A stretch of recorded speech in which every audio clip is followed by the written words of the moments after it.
Recebi uma mensagem esses dias, sem nome, sem rodeio, sem pedido de conselho. 7 palavras. Sou uma pessoa boa e não sou valorizada. Eu reli isso umas 10 vezes, porque não é só um desabafo, é uma equação, pura matemática. Tem um lado que a pessoa cumpriu, ser bom, e tem um resultado que não veio, ser valorizado. E quando os dois lados não fecham, alguma coisa dentro da gente protesta. Não é frescura. É o seu cérebro avisando que uma conta não bateu. E hoje a gente vai abrir esse protesto. Mas eu não vim te consolar. Eu vim te mostrar a engrenagem por trás dele. A ciência tem uma opinião bem específica sobre bondade, sobre reconhecimento e sobre o que acontece quando a gente dá e nada volta. E eu aviso desde já que esse episódio não é o que você está esperando.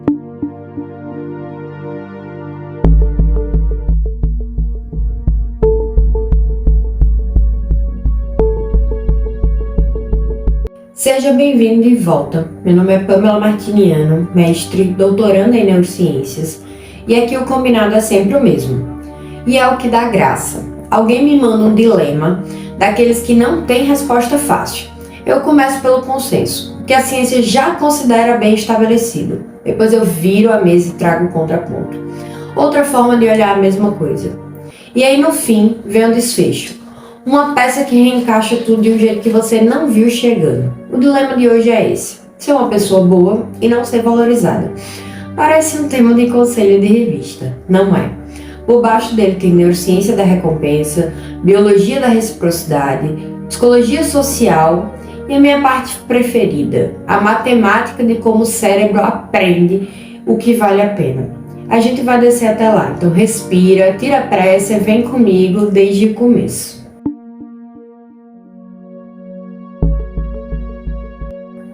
Vamos começar pela notícia boa, porque ela é mais forte do que parece. Quando você faz algo por outra pessoa, ajuda, doa, cuida, o seu cérebro não fica neutro esperando uma medalha cair do céu. Ele se paga na hora. Tem um estudo clássico, publicado na revista Science, que colocou pessoas dentro de um aparelho de ressonância magnética e fez o dinheiro delas ir para instituições de caridade. Os pesquisadores viram uma coisa muito interessante. A mesma área que se ativa quando a gente recebe algo, quando a gente ganha algo inesperado, principalmente, se ativa quando a gente faz algo de bom para outras pessoas. E tem um nome para isso, seria o brilho quente, o warm glow. Sabe o que isso significa na prática?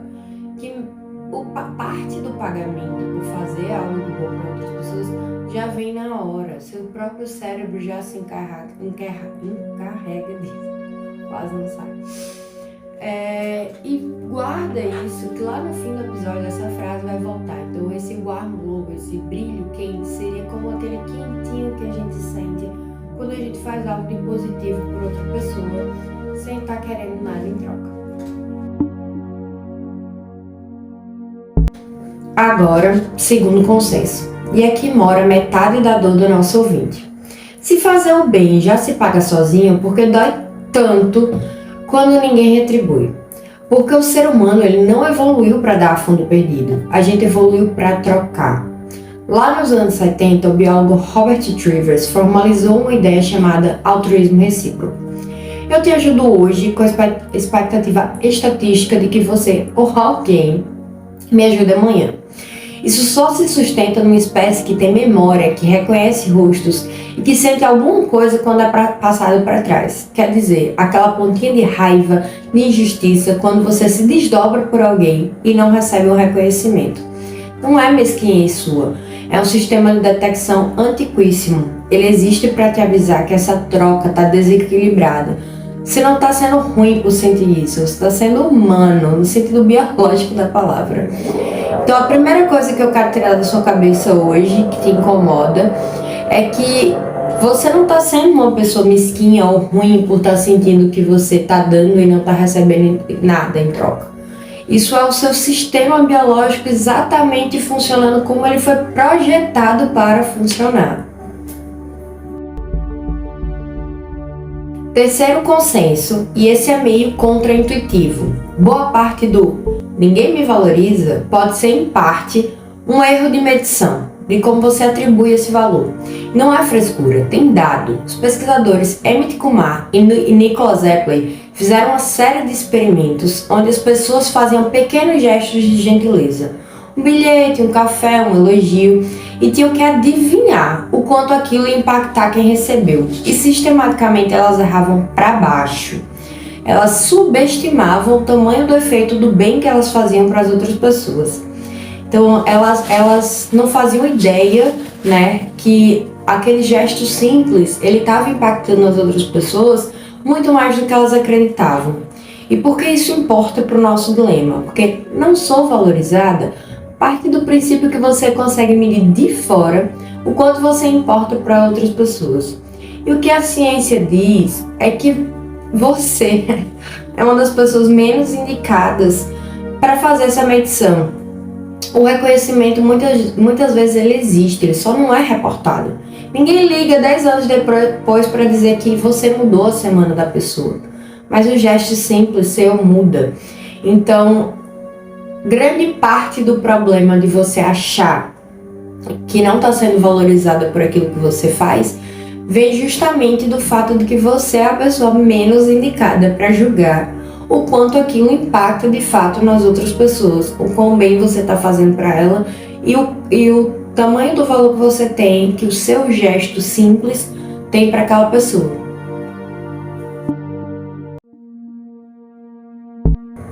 Quarto e último consenso desse bloco, e esse é o mais desconfortável.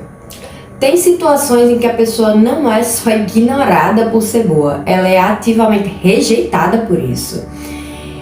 Existe um fenômeno estudado com o nome meio engraçado de do good derogation, algo como a depreciação de quem faz o bem.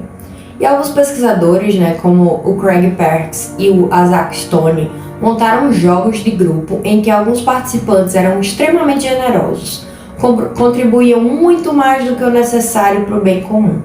Você esperaria que o grupo amasse essas pessoas, certo? Aconteceu o contrário. O grupo queria expulsá-las. Olha que coisa, as pessoas não puniam o generoso porque ele era ruim, puniam porque ele era um espelho. Ela expunha o egoísmo dos outros. Ninguém gosta de ser lembrado por isso.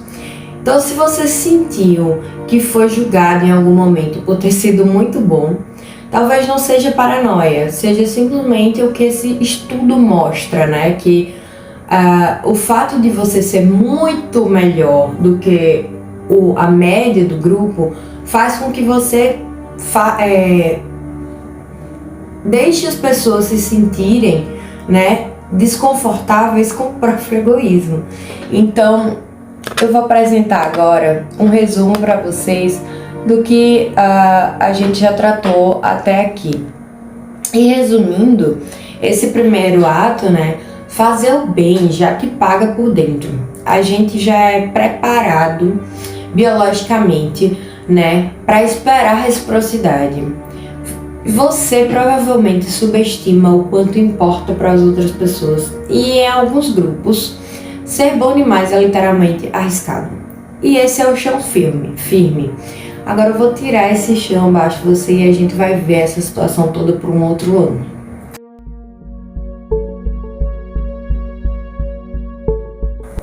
Até agora, eu te tratei como vítima de um mundo ingrato. Vou parar com isso por uns minutos. Não porque seja menos verdade, mas porque tem uma camada por baixo difícil de você lidar com ela, mas eu prometo que isso não é uma acusação. Então vamos pensar numa coisa. A sua bondade, ela vem com a fatura embutida, ou seja, quando você ajuda alguém, você está ajudando de verdade, está dando de verdade, ou está emitindo um boleto de reconhecimento que a outra pessoa nem sabe que recebeu. Tem uma diferença absurda entre eu fiz isso por você e eu fiz isso por você e agora você me deve.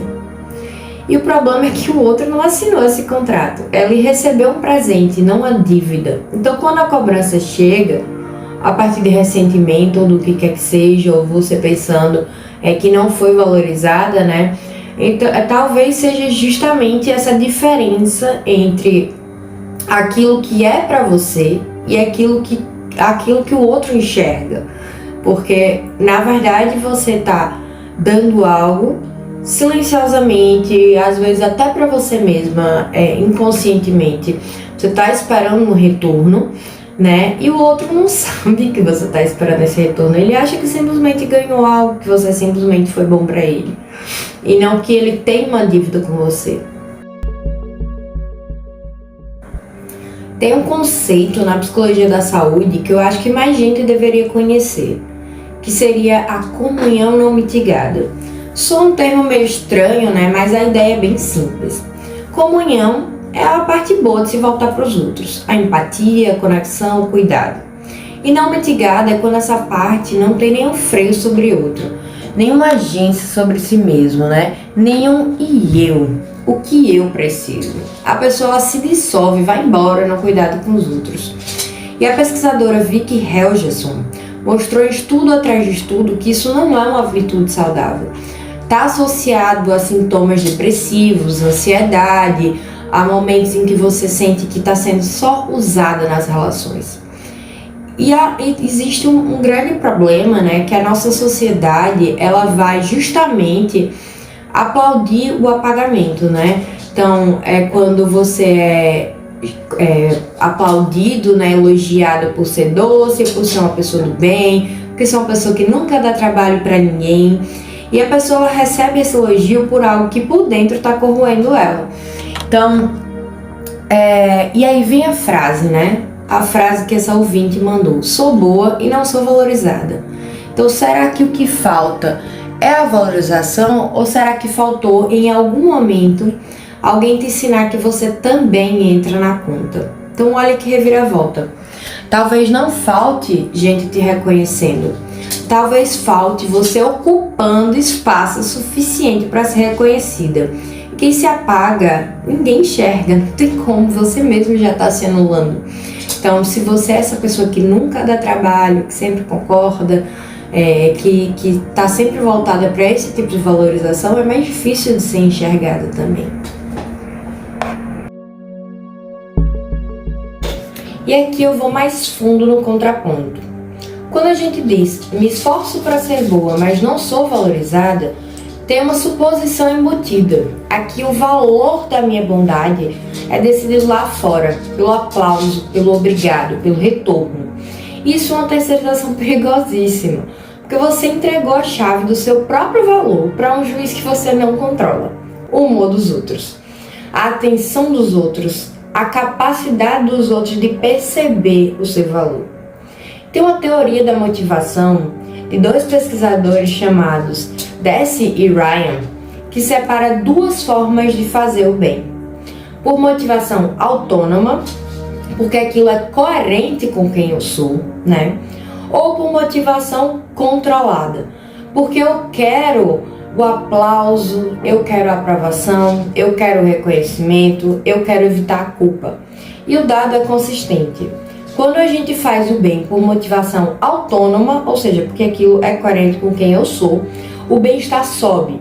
Quando você faz para colher reconhecimento dos outros, o mesmo ato bom rende muito menos felicidade e cansa muito mais. Então, o contraponto inteiro do episódio é esse. E se não ser valorizada, não for um veredito sobre o seu valor, mas um dado sobre de onde você está esperando que esse valor ele venha, né? Então, você está cobrando o aplauso de uma plateia ou você está se auto-aplaudindo, fazendo aquilo porque aquilo é coerente com você. E a plateia, né, ela é instável por natureza. Segura essa palavra. De onde a recompensa vem, né? Isso é justamente o que vai mudar tudo, né? Essa recompensa, ela vem de algo que é importante para você ou ela vem do outro? Ela vem sempre externa a você. Toda vez que algo bom acontece, o cérebro faz uma conta rápida. O que eu esperava, comparado com o que de fato veio. Essa diferença é o erro de predição de recompensa. No começo, a recompensa pega o cérebro de surpresa. Ele não esperava nada. Então a surpresa é grande, e os neurônios de dopamina disparam um pico forte na hora da recompensa. Só que existe uma pista que sempre aparece antes da recompensa. A cada repetição, o cérebro aprende que essa pista é um bom sinal do que vem por aí. E aí acontece algo curioso. O pico de dopamina vai abandonando a recompensa e se mudando para a pista. A surpresa passou a ser descobrir a pista, não receber o prêmio. Quando o aprendizado termina, a recompensa já era totalmente esperada. Ela não surpreende mais ninguém. Por isso, quase não há resposta no momento em que ela chega. E se a recompensa prometida não vier, acontece o contrário. No instante em que ela era esperada, a dopamina despenca abaixo do normal. É agudo, literalmente, a decepção do cérebro. Esse pequeno sinal, a diferença entre o que esperamos e o que recebemos, é uma das peças centrais de como aprendemos com recompensas e com frustrações.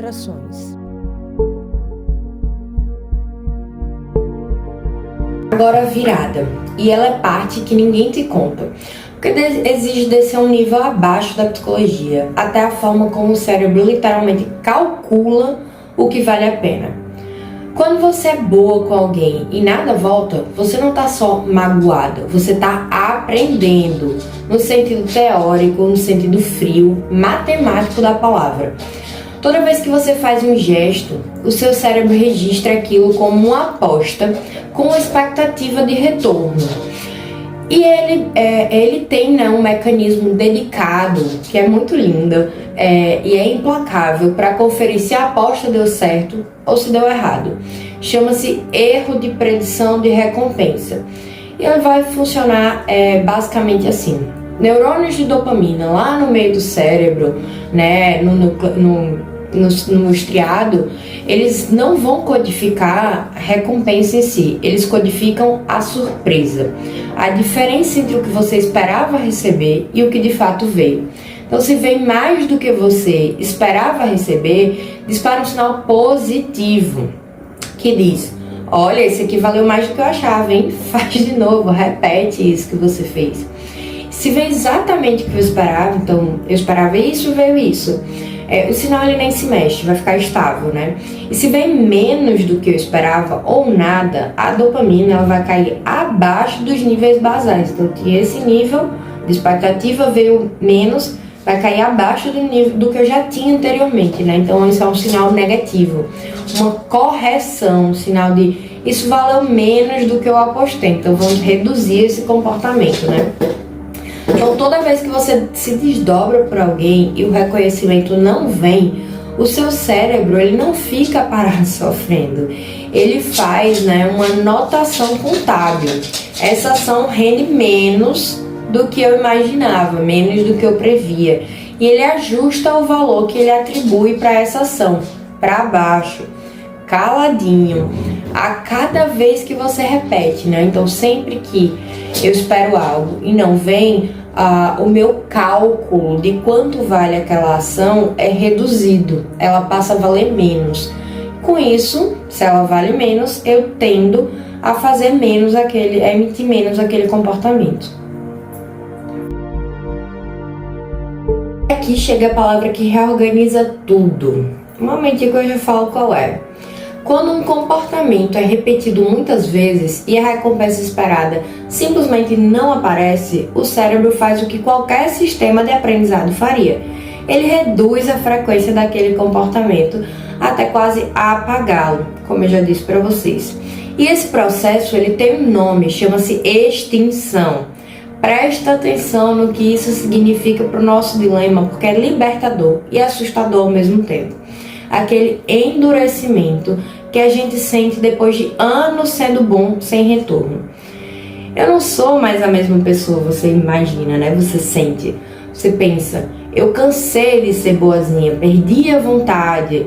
E isso não é você ficando amargo, você ficando amarga. Não é um defeito moral, é extinção. Essa é a palavra.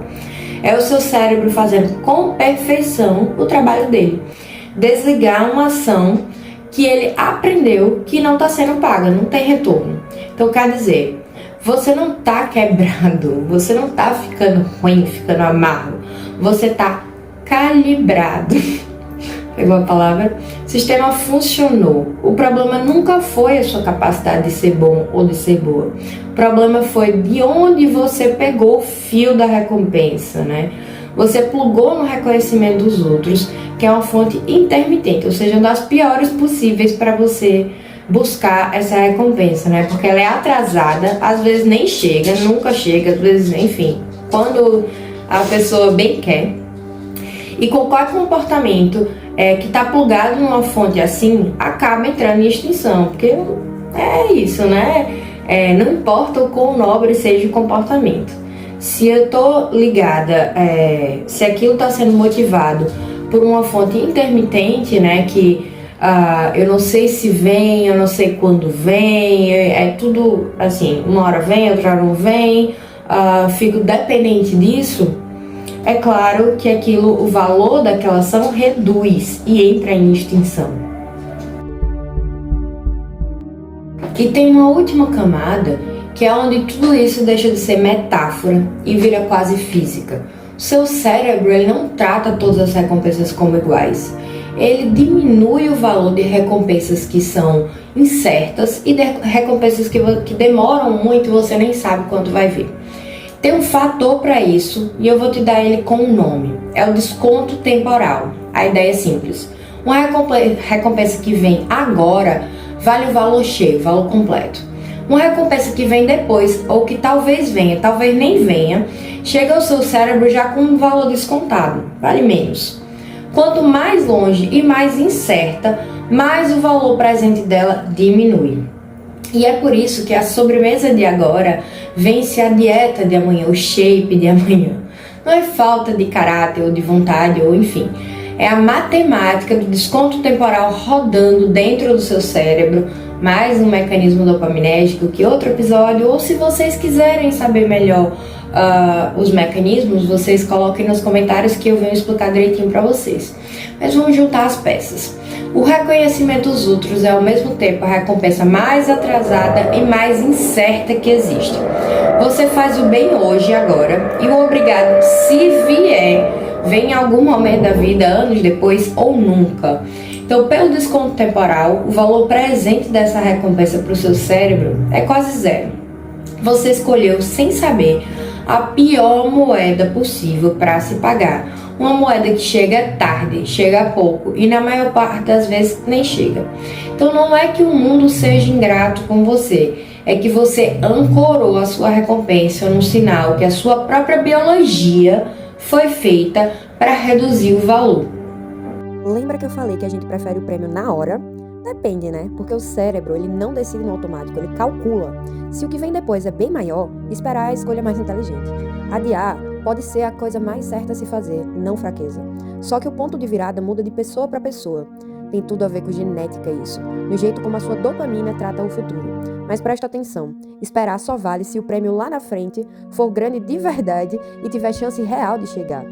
Então, o reconhecimento dos outros, ele perde feio, porque ele atrasa, pode nunca vir, e quando vem costuma ser tamanho de nada. E é aqui que o episódio inteiro se reorganiza.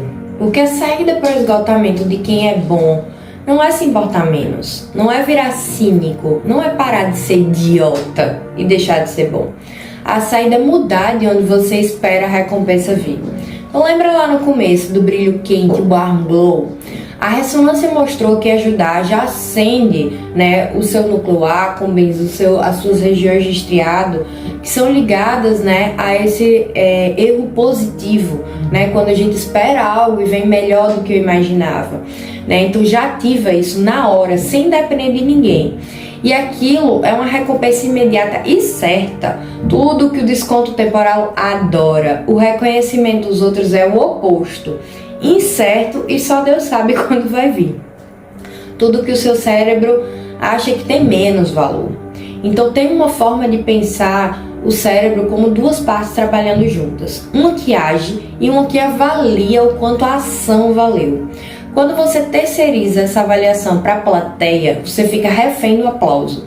Mas se a avaliação volta para dentro, se o sinal de valeu a pena vem do fato de a ação ser coerente com quem você é e não do retorno dos outros, aí o reforço chega imediato, chega garantido e o comportamento para de entrar em extinção. Você para de ser a cínica, que agora eu sou ruim.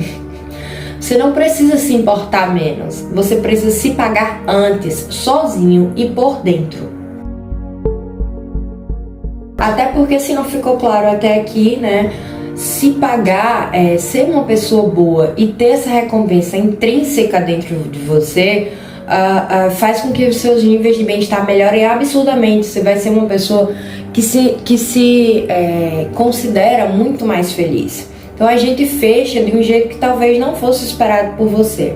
A pessoa que mandou aquelas 7 palavras, sou boa e não sou valorizada, não tem um problema de caráter, de bondade, de azar com as pessoas. Ela tem um problema de endereço de recompensa. Ela está enviando o bem para um lugar, esperando o pagamento chegar de outro, mais lento e menos confiável. E o mais bonito disso é que a bondade não é a bondade que precisa morrer aqui. A bondade, ela está intacta e ela já te paga toda vez. O que precisa mudar é a expectativa de que o aplauso seja moeda.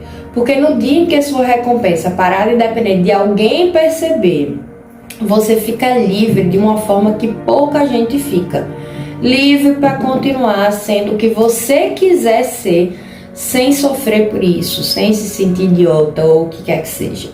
Então talvez a coisa mais radicalmente boa que exista não seja se importar menos, seja continuar sendo bom e parar de esperar que o aplauso seja o pagamento, né? Se pague você mesmo, porque seus níveis de felicidade vão aumentar absurdamente.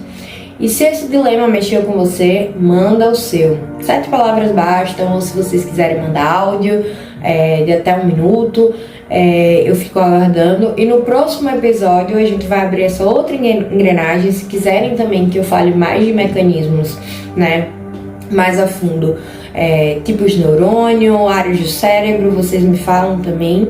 E até lá, até a próxima.